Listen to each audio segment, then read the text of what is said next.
If you are confused about what's going on with all this racist redistricting from the village idiot Donald Trump, and and thanks to the Supreme Court decision, and from the village idiot Donald Trump's and these red state governors with these southern red state governors with these southern red state super legislatures, I am going to go over it all with you today. It won't take us that long.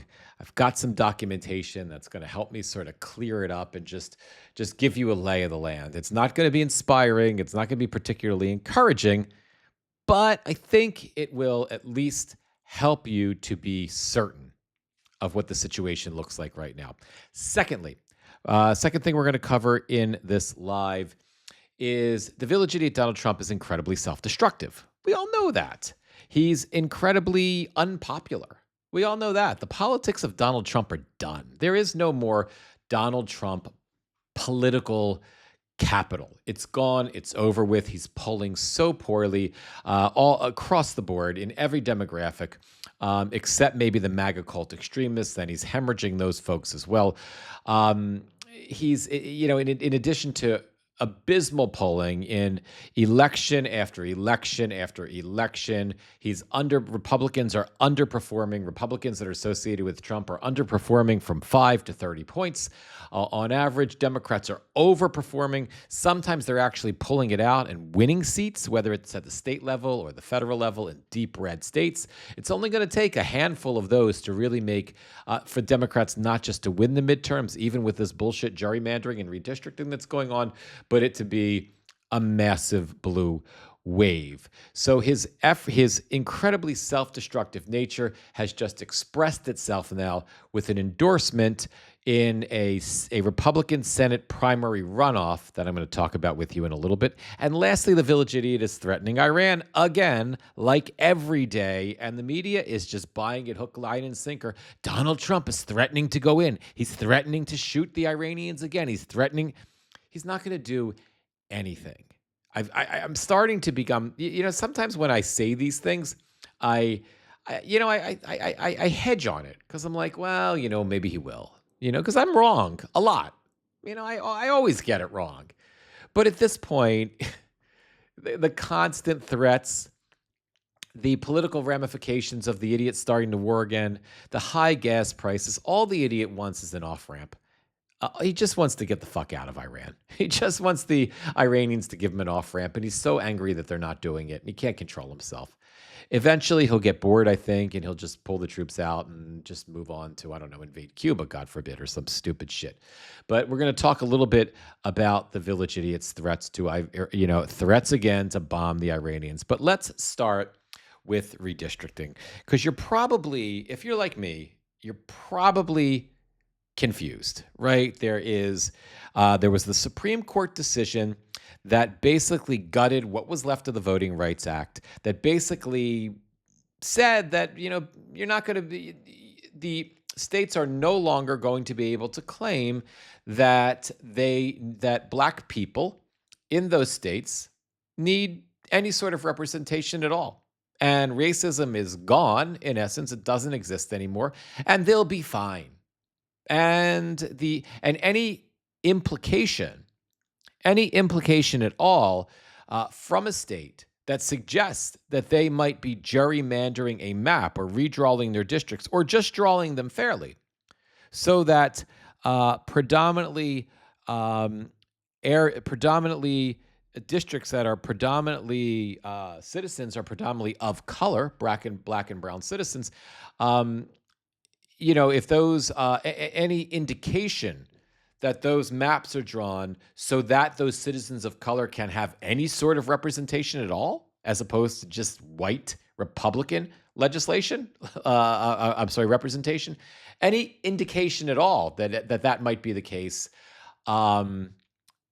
is unacceptable to the Supreme Court. The case will go nowhere. If a state brings it, or if a private party brings it, and it's just partisan gerrymandering, and that's perfectly fine. So after that Supreme Court decision that allowed racists to be as racist as they were in the era of Jim Crow, where we're probably going to see state legislatures turn into all white-faced, pasty-faced racist state legislatures that are just going to pass laws to discriminate against people of color in any way they can, literally back to Jim Crow, but potentially worse this time, potentially. But there are a lot of us standing up of, all races expressing our intolerance of that intolerance. So we'll see how that goes. Right. But, these red states jumped on it. Louisiana, which was the state that there were two black represented districts in Louisiana. There's now one. After the Supreme Court made its ruling and after an election was in process in Louisiana, the Louisiana racist governor immediately just basically canceled the fucking election and called for a map redraw. Then Mississippi, South Carolina, Alabama. We'll see if they can pull it off. Maybe not. Georgia's now looking at doing it. And it's created a state of chaos for voters in those states because you had I think the estimates are about 100,000 people who have already voted in these states in primary elections, and it's just going away. And now, not only did these people who voted, will they have to vote again if they even can remember to or figure out how to, but a lot of candidates, congressional candidates in these states have to figure out how and when they can go through the whole process of re-registering to be candidates in these new districts. And there's a chance that this whole fucking thing anyway, hopefully, rightfully so, will backfire on these dipshit Republicans.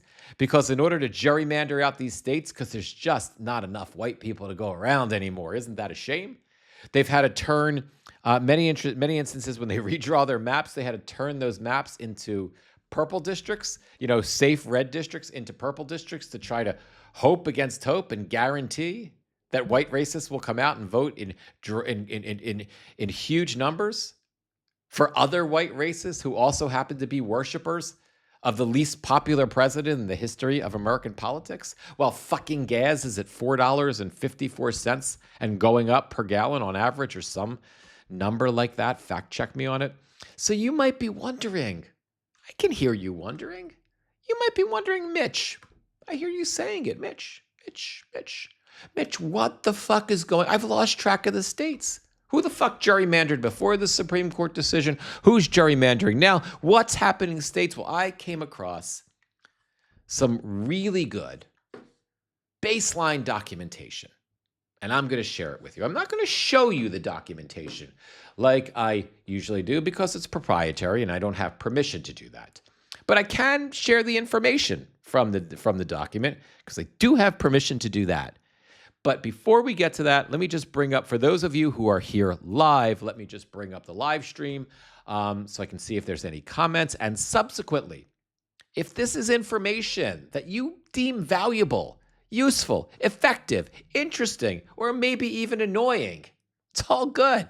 Make sure you hit subscribe, whether you're on TikTok. I'm sorry, you're not on TikTok at all. Whether you're on YouTube or whether you're on Substack.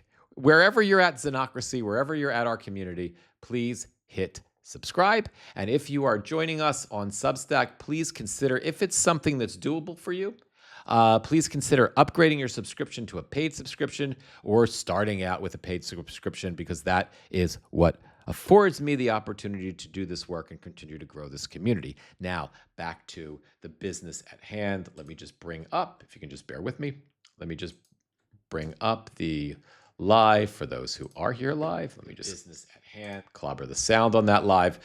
Okay, so here we go. Just going to read it to you, okay? I'm going to read you a little bit. Well, not really read it. I'm going to look at it, not show it to you, but discuss it. We can make this work. I'll try my best to make it interesting.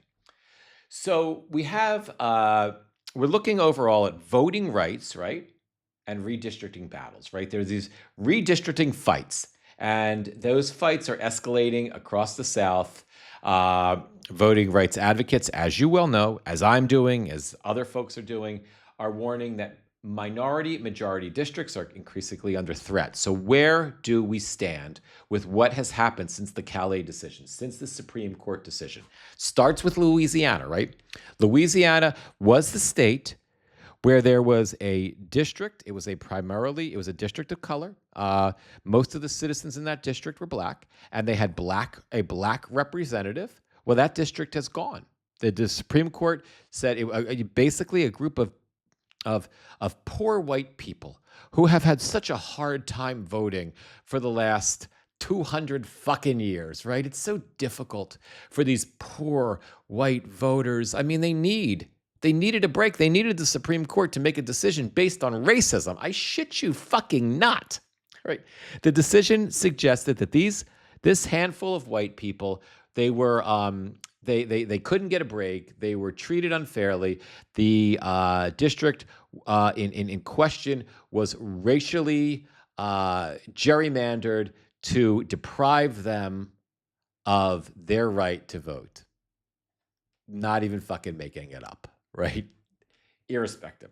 So that starts in Louisiana. Louisiana, the Jeff Landry, the racist governor of Louisiana, goes and immediately basically cancels the election. I think he said he was postponing it, but you can't fucking postpone it if people have already fucking voted and you're changing the maps around. People are gonna have to vote the fuck again. So they illegally canceled an election, right?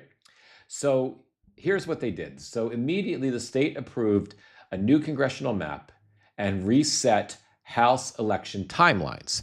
So the map is changed. That minority majority district doesn't exist anymore. And now candidates in these new districts in the rewritten map, they have to requalify for a primary election.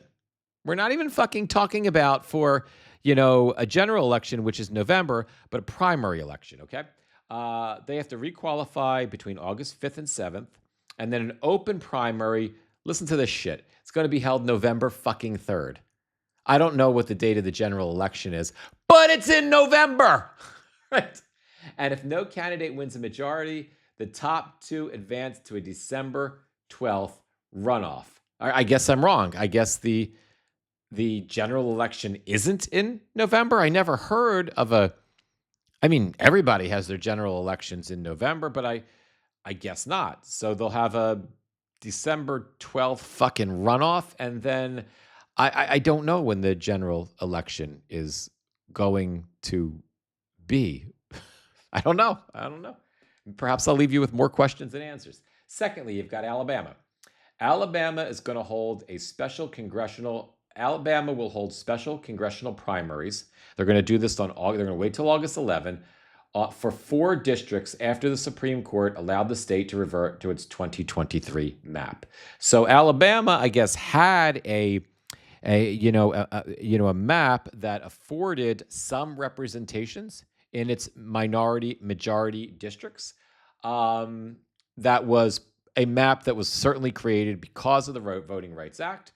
The racist Supreme Court gets rid of what's left of the Voting Rights Act. Alabama doesn't go and redraw their maps like Louisiana does. What the racist governor and the racist legislature in Alabama do to try to stop black people from voting to the best of their ability is they revert back to a 2023 map that I guess didn't include those districts. So Supreme Court allowed the state to revert to its 2023 maps with votes cast in those races during the May 19th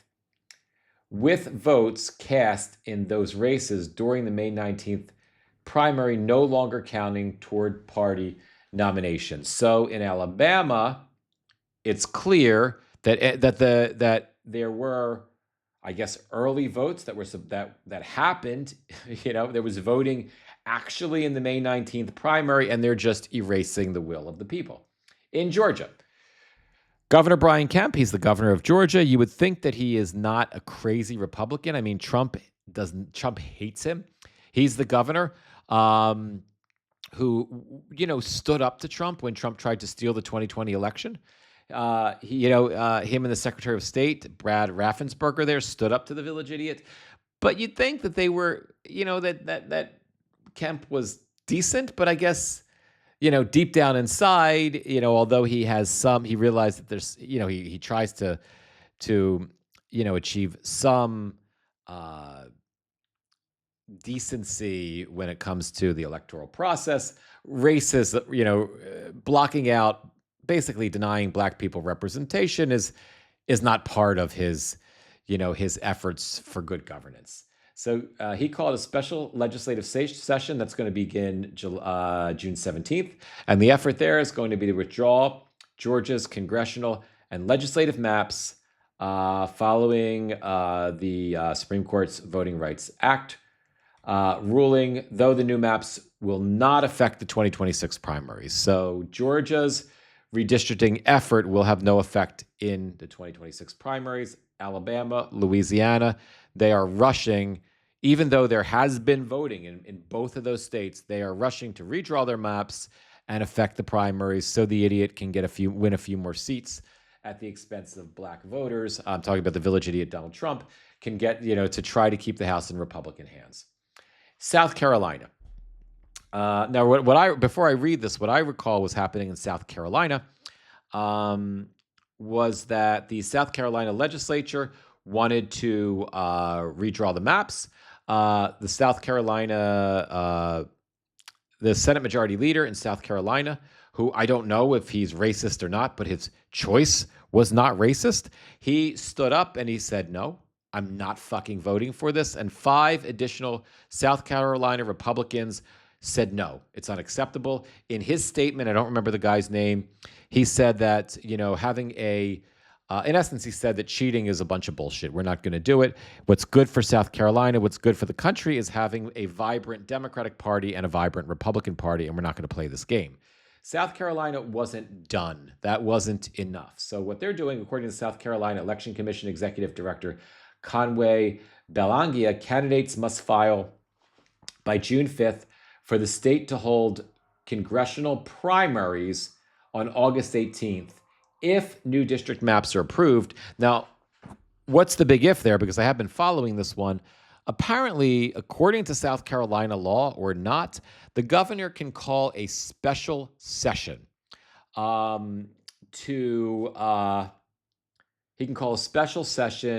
to see if he can once again try to get these maps approved. And with this special session, I think if I read that, and again, take this with a grain of salt because I don't remember if I have this completely correctly, but with the special session, I believe he only needs a simple majority of Republicans, even in the Senate, not a supermajority similar to the U.S. Senate. But again, I don't know if I have this right.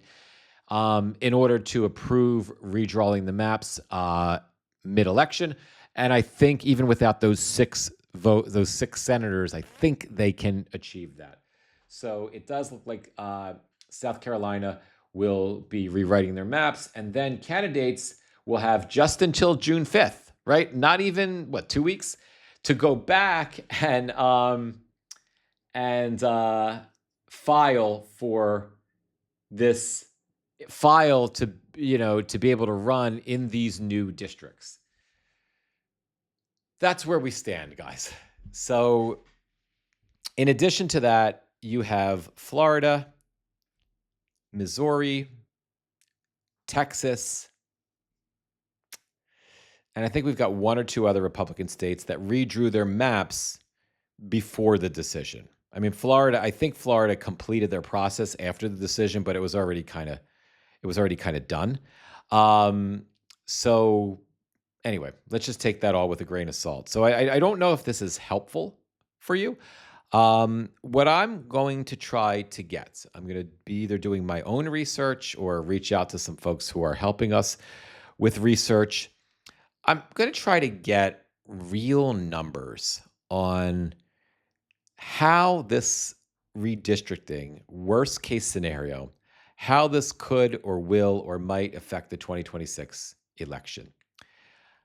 I'm pretty confident that even with the redistricting, Republicans are so unpopular because they're tied to Donald Trump that you're going to have safe blue states remain blue.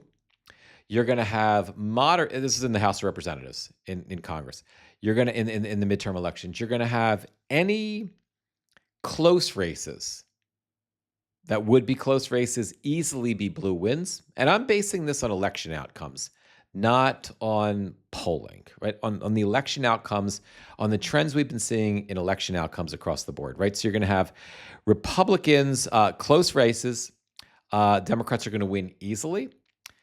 I'm betting even with this redistricting, you're going to have a lot of these safe red districts, say in Georgia, maybe South Carolina, even fucking Louisiana. I don't know. But that could have become a little purplish because of the redrawing of the maps, because there just aren't enough angry white racists to go around anymore. And you're going to have, you currently have a rightfully infuriated electorate, not just people of color, but also white people who are infuriated, like you and I, who don't want to tolerate. We're not going to accept racism, denying people of color the right to fair representation. We're not putting up with it anymore. And I think even some Republicans, I think even some MAGA Republicans are either going to stay home. I think many of them are going to stay home, or some are going to come out and protest the vote. But I think the desire to get out and vote, I don't think this is going to be a low turnout election, especially in these southern states by any stretch of the imagination. So, and lastly, I think you're going to see some deep red districts flip, just because it's possible. Just because Trump, and they may be fucking racist, predominant racist districts. I don't think they're going to come out voting aggressively against this racist overreach by the Supreme Court and then subsequently by these states. But I think Trump people are, Trump's base, they're angry, so angry at him about the Epstein files cover up. They're so angry with him about the war in Iran and about Venezuela and about the threats to Cuba. They're so angry with him about the price of gas right now. And they're not buying the fucking, we can't let them have a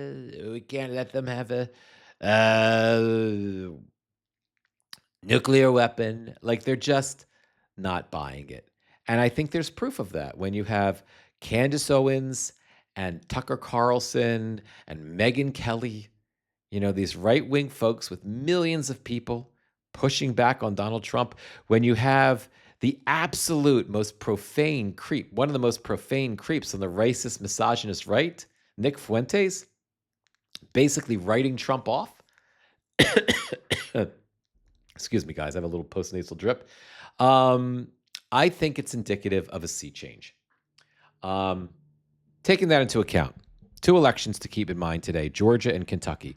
Kentucky, pay attention to, because Thomas Massie is going up against some MAGA creep. Thomas Massie, this is for the House of Representatives seat. Thomas Massie is never a guy that I imagined I would be telling people to vote for. He's pretty far to the right. He was a big MAGA supporter with most issues, but then there were many issues that he wasn't. His stance on guns and abortion and all sorts of social issues offends me. But right now, we're in a different era, and he has been the bane in Donald Trump's existence. He has been on the right side of history when it comes to the Epstein cover-up. He and Ro Khanna, a Democrat, have been fierce about getting the law passed that forced the village idiot to sign the Epstein Transparency Act into law, that puts the Department of Justice in a position now where it's breaking the law by not releasing Epstein files. Massie has been a huge critic of Trump's warmongering. And Trump wants revenge. And if Massie were to win, this election today, I kind of don't think he will, because MAGA does what Trump tells them to do, and he's not. Democrats, they don't have jungle primaries like they do in California and Kentucky. I mean, only Republicans are going to get to vote, as few as they are. So, but if Massie wins this, man, it's like, if Massie wins this, and you still hear pundits talk about how Trump has a stranglehold on the Republican Party, you just have to laugh at them because that will be quite comical. Um, Second election, and I really didn't know about this one until earlier today. I'm just going to read about it. Georgia voters are deciding 3 state Supreme Court seats. It's in a nonpartisan election. It's drawn a lot of political attention. There are progressive-backed challengers. Their names are Jen Jordan and Miracle Rankin, and they're attempting to unseat conservative incumbent justices Sarah Warren and Charlie Bethel. I mean, if you get some Democrats, some progressives on the Supreme Court seat in Georgia, I wonder how that's going to affect these redistricting efforts. If well, I don't know if they would be sworn in time to affect them, but it'd be interesting to see. But it would be bellwether, and at least from what I've heard about the early vote is that Democrats have been clobbering Republicans in the state of Georgia. That this is an unusually popular. People are coming out to vote for Supreme Court justices, so that matters. So that's that story. Put that aside for just a second. I'm trying to keep this live a little bit quite short. When we continue to speak about voting right now, I think Donald Trump just made a catastrophic fuck up that I knew he was going to make in terms of his being able to have his people in place in his chicken shit ass kissers in the Senate in place for the Senate to be in control of Republicans. He just endorsed a few hours ago Ken Paxton. This is for the Senate race, or a Republican Senate primary runoff in Texas. Ken Paxton is an alleged criminal. He's all but a confessed criminal. He's also the Attorney General, go figure, of Texas. He was indicted several years ago for securities fraud. He was never tried because he became the attorney. He was the Attorney General or became the Attorney General, and he wouldn't allow the Texas Department of Justice to try him because he was in charge of it. Eventually, I think it was like 2 years ago, the Texas legislature the Republican supermajority was actually looking to impeach him for his criminal conduct and also his alleged criminal conduct, and also his wife at that time was divorcing him for what I think she called it like ungodly acts or something, because these are all real Christians, right? Which I think we all can assume that he was fucking around with someone who wasn't her. But you had a few of the Republican senators who either were pressured or chickened out, and at the 11th hour, they pulled the effort to impeach and remove him, although looked like it was going to happen. So that moron, right, that criminal, that creep, is the guy that the village idiot Donald Trump endorsed today. And again, I think it was an act of desperation. I think it was an act of political desperation. From the and remarkable self-destructiveness. And I think Donald Trump is so self-destructive because he's such a malignant narcissist. I don't think he can control himself. He has to be self-destructive at this point. I think, and again, take it with a grain of salt, because how often do my predictions turn out to be true? So, there's that. But John Cornyn, who was the incumbent in Texas, I think the Democratic nominee, whose name is James Tallarico, who is very well liked in Texas, who was polling ahead of both John Cornyn and Ken Paxton, in the a month ago. I don't know if there's been any new polling. Who I think would have had maybe a little bit tougher time with John Cornyn, because people who you might have had Latinos who are Republican and just cannot bring themselves to vote for Trump again because they fucking hate him now, because he's polling 21 to 28% across the board and throughout the country with Latinos, and he desperately needs them in Texas. They could have voted for Cornyn, the supposedly moderate, now MAGA, wannabe MAGA. I don't think they vote for Paxton. I think they either stay home or they take a look at Tallarico and they say, can we get behind this guy? And everybody in Texas, once they take a look at Tallarico, seems to be able to get behind this guy. So I think the village idiot Donald Trump just handed, first of all, the primary didn't happen yet. Cornyn and Paxton are running neck and neck. Republicans, What we know, the Republican base, the MAGA cult will do whatever Donald tells them to do. So they're going to come out in droves, and they're going to vote for Paxton. I think Paxton cleans up in this primary election. I'm speaking as if it's over, and it's not yet. I think Paxton easily clobbers Cornyn. Now I think it's not going to be close anymore with Trump's endorsement. And then I think Tallarico clobbers Paxton. For whatever that's worth, take it with a grain of salt. The Village Idiot, lastly, last story of the moment. The Village Idiot is threatening Iran again. Who cares? There have been stories all over the media. Donald Trump threatens Iran again. Iran on high alert. Iran in the Middle East is about to turn into chaotic turmoil. He's going to blow it up. The idiot said, President Trump threatened another big hit on Iran, saying the country had days to return to the negotiating table as Pakistan continued its mediation to end the war. How many times before the media fucking gets it? I have been, and maybe I'll eat crow and I will say I'm wrong, but he's not. He's never going to do it. He's done. He's a coward. He's in too much political trouble. He cannot bomb them again. He knows he can't bomb them. We also have a fucking shortage of weapons. There's been plenty of credible reporting that we're years out, like rebuilding our interceptor missiles, our Tomahawks, all that shit, because we've used so fucking many of them in this nonsensical, meaningless, pointless war in Iran. It's over. He's just going to keep threatening until he walks away. And the Iranians know this, and they're like, fuck off. We'll take our time. We'll humiliate you. We'll embarrass you. The Chinese know it. The Chinese didn't, when the idiot went to China, they didn't promise him or offer him any indication that they were going to speak to the Iranians. They got nothing when he went to China last week. And he's not going to get anything from them. The Chinese have already met with the Iranians. The Russians have met with the Iranians.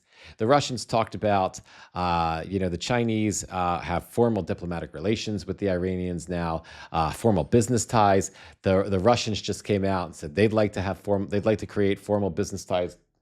It's okay, little girl. The dog's about to start barking. They'd like to have formal business ties with the Iranians. It's ridiculous. He's not going to do shit. And again, maybe he'll prove me wrong, and I will say that he'll prove me wrong. But I think the world knows what's going on, and I think our media is just fucking pathetic. They should get this. They're not the enemy of the people. They're not. We absolutely need them. Mainstream media is necessary because independent media doesn't have the resources. There's no, as much as I like the Midas Touch News Network, I love the coverage, the way they cover things. They don't have correspondents on the scene in Iran.